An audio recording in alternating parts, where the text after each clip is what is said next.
But yes, and I mean, Neverbland's really, it's a digital product studio that's there to support entrepreneurs, or not just entrepreneurs, people with, innovative ideas that can help to kind of have an impact on their category in the marketplace. We really try and position ourselves as sitting at that kind of intersection between, great design, user experience, and technology. And AI is increasingly becoming a part of that. And I was wanting to have conversations with various people from different, sectors about how prepared they are for AI.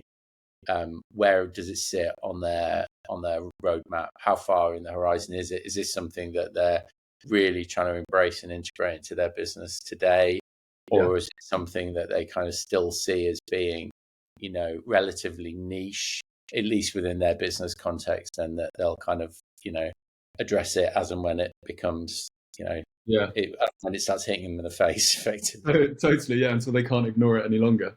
I mean, what have you found so far? Like, I still feel like there's so many people just aren't sure how to use it, integrate it, think about it. It's like too nascent, maybe. I agree. I think obviously the vast majority I speak to, which is obviously a kind of subset of a subset, they're using ChatGPT or similar, pretty regularly in their daily life to kind of, drive their own personal efficiency. But ways in which it's kind of strategically integrated into kind of business process, certainly depending on the size of the business, is pretty limited for most companies. A lot of that can come down to, I guess, their internal concern or slight resistance just from a legal perspective or from a security perspective, which often inhibits what they do. Sometimes it's like not knowing what to do with it. Sometimes they've got a little think tank about actually what we're going to do with, AI. It means different things for different people. Some people it's just about, it's a chatbot. Other people it's much more generative. And then I think other people are really kind of thinking about, well, what can it mean around personalization and data, and being able to get kind of better information and deliver, better, more efficient experiences. I mean, I guess you guys are a kind of amazing place with Neverbland, and that you can kind of be at the forefront of playing around with that as well. Like, does it show up a lot in your guys' more and more for us? I mean, it's because we're not really a content, we're not a creative agency in terms of like we're doing, ad content, or that's kind of not really our bag. So we're actually, there are other people who are way stronger from a kind of generative perspective. We play around with it for fun, but we're not trying to think about actually how do we use this commercially. For us, it's much more around actually what ways is it going to change, user experience, and also much more from a data perspective. How can you use like what's called like RAG? Is ways in which you effectively can take a certain data set and just limit the interrogation of an LLM into that data set. Right. Okay. Interesting. So the output is going to be, if you're having a chat interface, the output is specifically being trained on your kind of proprietary or internal data. And so we're doing quite a lot of work around that, which obviously manifests itself visually from a user experience perspective as well as from a technical perspective. But the team are having quite a lot of fun with that, and we're doing a few projects in that space. Awesome. Yeah, it's pretty wild, just the fact that how kind of quickly it's appeared. All the stuff that it's touching.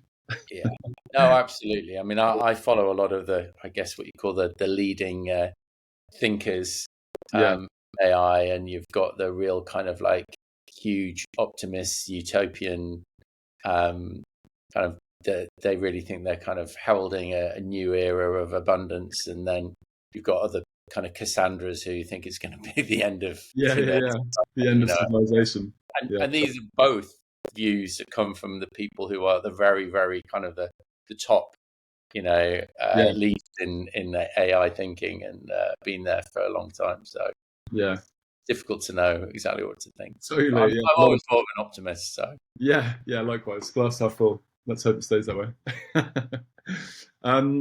Yeah. Awesome. So, yeah, I mean, you guys have worked with some epic brands over the years. I don't know. Can you tell us a bit about how Neverbland came about, and I guess like how and why you ended up starting the studio?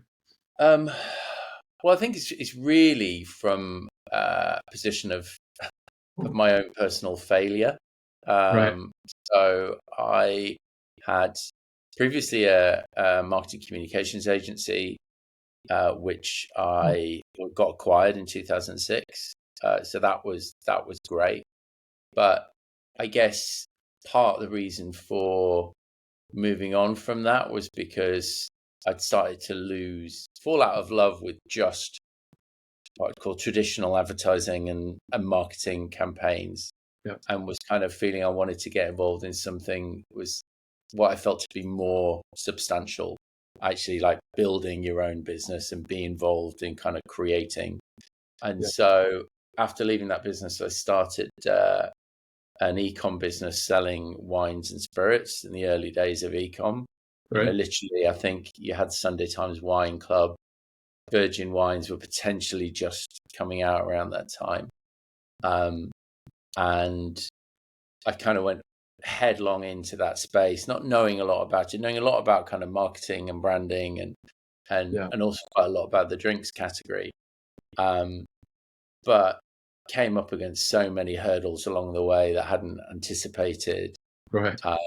Some of it was around kind of marketing in a digital space. Some of it was the whole process of building a product in where the technologies were much less developed than they are today. And just things around actually, managing a business that had stock and had Yeah. Of course. issues with delivery, fraud, breakages, all that kind of stuff. Yeah. And just got to a point of going, ultimately, because I was bootstrapping it, and I'd put a lot of money into it, I was like, I've got to call it a day, otherwise this is going to be. And I didn't have any of the context that I do now around Yeah. the kind of investor space, or even knowing, how to value a business of that nature, and it also didn't help. It was 2008, so not a good time to be trying to go and Yeah. raise money. Yeah. Interesting. But that was a real then catalyst to go, actually, well, what do I see? I think there's a real gap for, visionary, great entrepreneurs, many of which would be much more experienced operationally in their domain than I was at the time.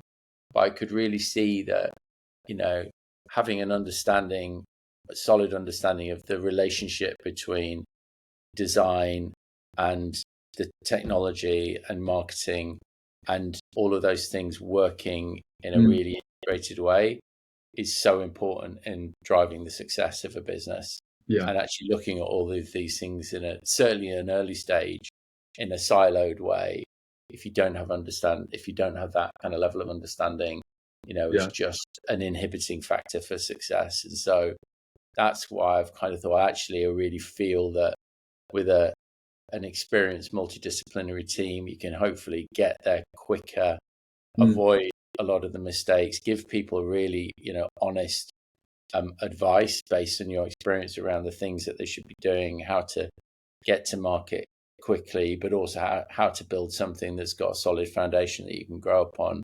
The importance of a branded user experience as well that feels like something different. And so combination of all those things, that's kind of what drove that belief that using, as I say, it's that intersection between design and technology to help accelerate the ambition of individual entrepreneurs or brands. I mean, couldn't have picked a better place to be playing, really. And now it's like, I mean, you guys have been operating for nearly 13 years, which is a long old time in agency terms. I don't know how it equates in kind of like the equivalent to dog years, but that's a good stint. It feels like I definitely aged, that's for sure. But I think for me, I've never been,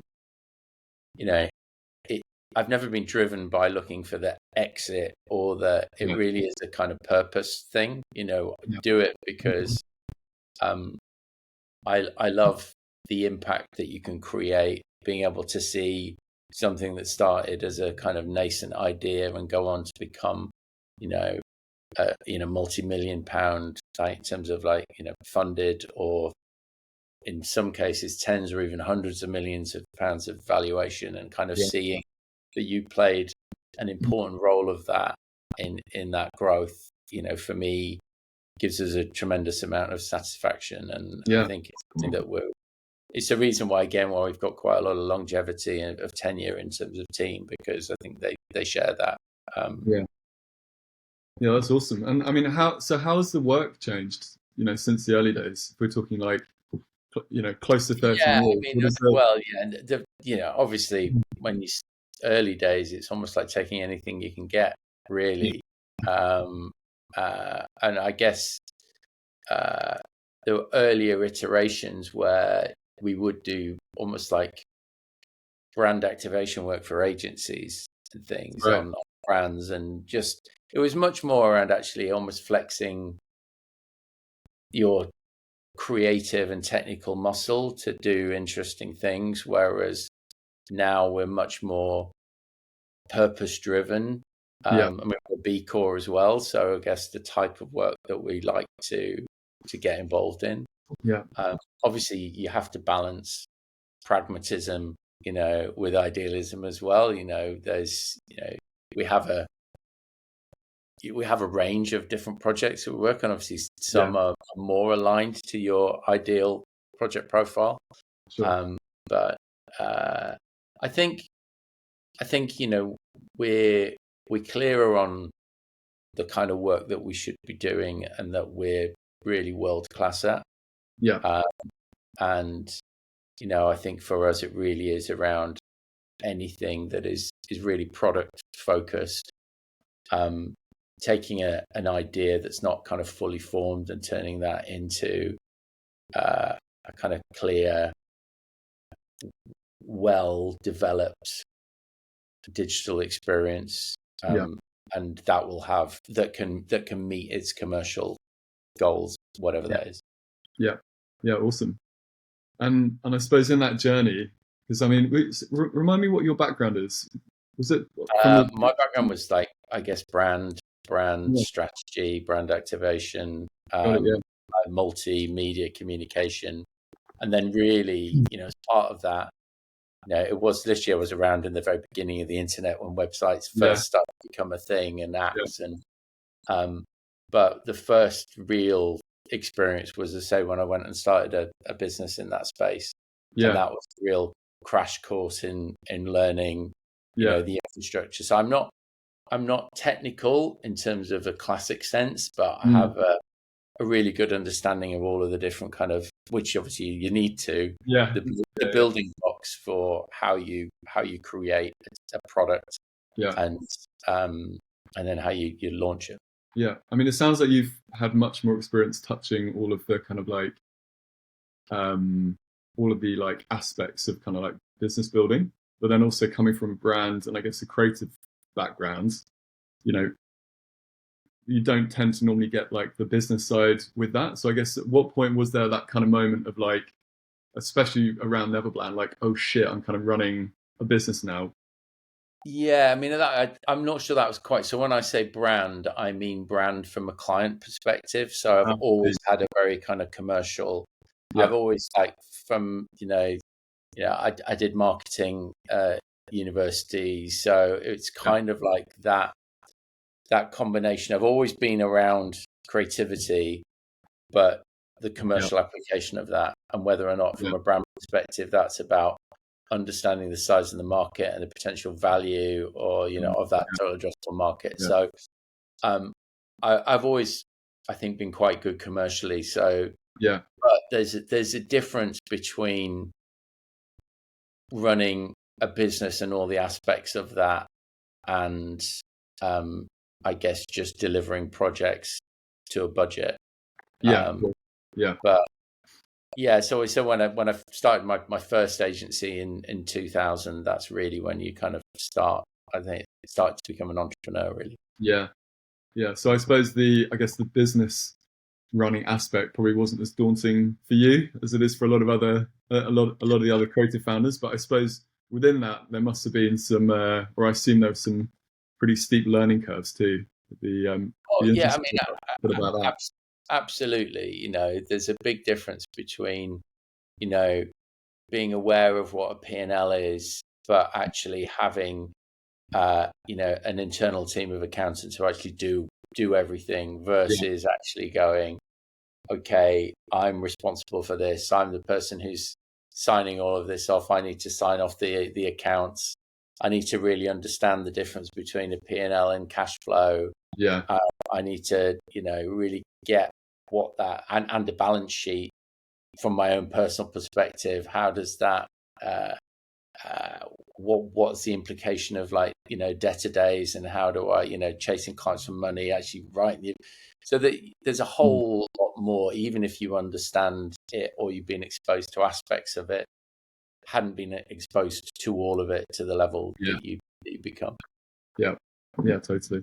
And I guess so in on that whole journey that took you to Neverbland, but like, which is your favorite part um, of running the business that you're operating now?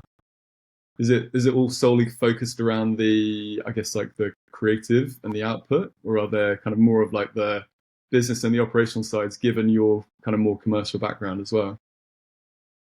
Well, I mean, ultimately, I guess it's the output and the impact which is what gives you the most pride and satisfaction. Yeah, And that's like, it's not just the creative side, it's the technical side just as much, in terms of ensuring that things are built in a really robust way, yeah, that you can extend and build upon and act as a foundation for growth. But you also know that if you don't get the commercials right, then you're not able to deliver the rest of it. And obviously, over the last 13 years, we've been through some pretty challenging times, recessions, COVID, yeah, um, or and things where you've kind of gone, well, uh, and times that I wouldn't have been alone, where business come close to the wire, even if not necessarily on a P&L basis, on a cash flow basis, totally.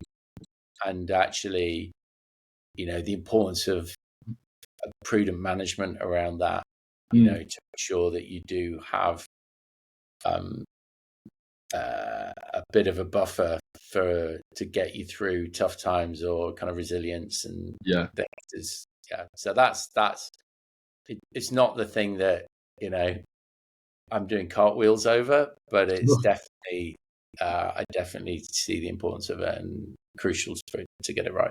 yeah, yeah, brilliant. I mean, I feel like there's not enough conversation around the highs and lows of running an agency, and the challenges that come up, especially given that most of the time, we don't have business training, we don't have kind of like I guess the like rigorous financial acumen that you expect that comes with running a business. So I don't know, did you have some like epic advisors when you first started out, or like looking back, if you I mean, didn't, sadly not. I mean, the thing that I really wish I'd have done from the very beginning was like get an advisory board of yeah, people that could advise and just introduce you to other people who had faced yeah, similar challenges.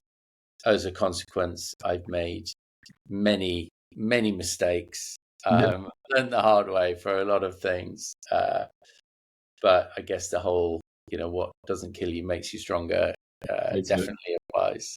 Yeah, Um, and yeah, as I say, I think I would definitely, if I was doing this again, you know, just speak to as many people, get as much help as you possibly can do. And I think yeah, the other thing is that you've always trying got to be aware of head and heart, because mm, entrepreneur, as a business owner, founder, you wouldn't do it if your heart wasn't fully in it. totally. Um, but it's important that you don't you don't completely lose your head in the process, Yeah, because it's easy to do. yeah, that's a You really just get super excited and spending money in ways that are a little bit too extravagant, or things that aren't fully necessary. So, I think as well, if you've got a co-founder or other people in the business that can understand yourself, yeah, and understand where your strengths and kind of growth areas, and try and ensure you've got counterpoints in the business to totally. Yeah, and I guess like, do you still feel like there's bits that you're still figuring out, like as a as a business owner and as a agency leader? I mean, every day. I mean, Yeah, especially now, because the pace of change. I know it's cliched, but genuinely is accelerating. The impact of AI in the future, and obviously as a leader, you're always trying to think, 3-5 years into the future. I think it's almost impossible to do that at the yeah, moment. Where there genuinely are, existential threats around from what you do, and mm, I don't see that as something to bury your head in the sand and get fearful of. I see it as it's an opportunity, but it means that you've constantly got to be, understanding your market, making sure that your kind of proposition is aligned to that, making sure that your value proposition works, your commercials work internally. So understanding all of that is important.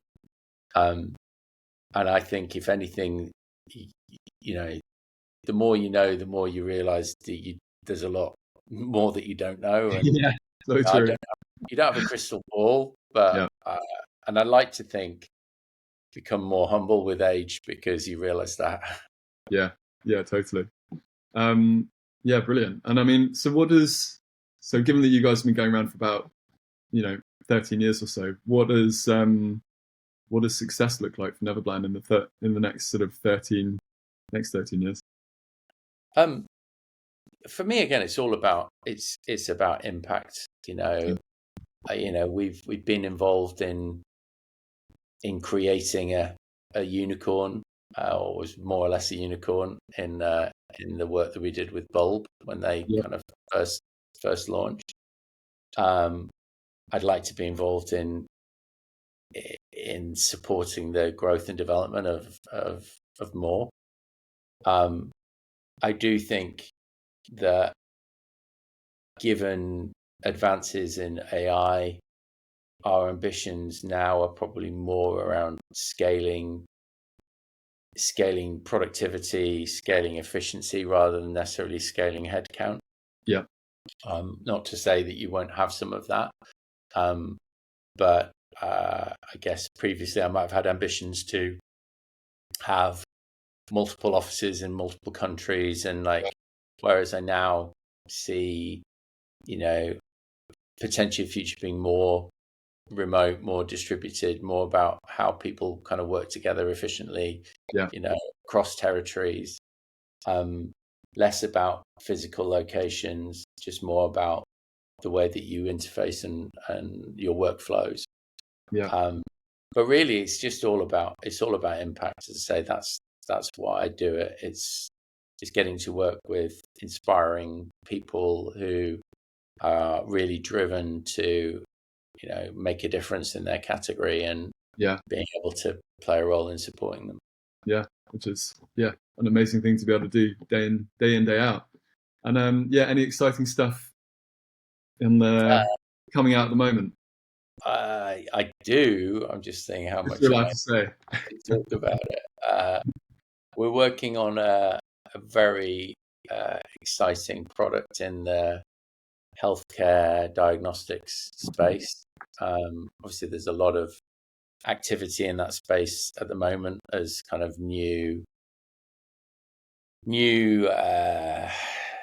new procedures and products come online for being able Yeah, to do that, and also a lot more interest as people are taking a real active interest in their own health, certainly from a preventative perspective. yeah, I think we're going to see a lot more developments in that space as well. So it's really exciting. And some other really interesting conversations that we're having, some in that space. Also, it's also been a bit of a tangent, but we've just had the privilege of being able to doing a bit of work in the music space with some Awesome. really big artists. We worked with Paul McCartney. We did some work with Bon Jovi. Yeah. And we've got some really interesting conversations in that space as well. So cool. Yeah, lots of exciting stuff. Well, yeah, Scott, thank you so much, and yeah, really great to hear your story about Neverbland, and and the epic work you guys do, and more of what's to come. Awesome. Well, thanks, Charlie, and great speaking to you too.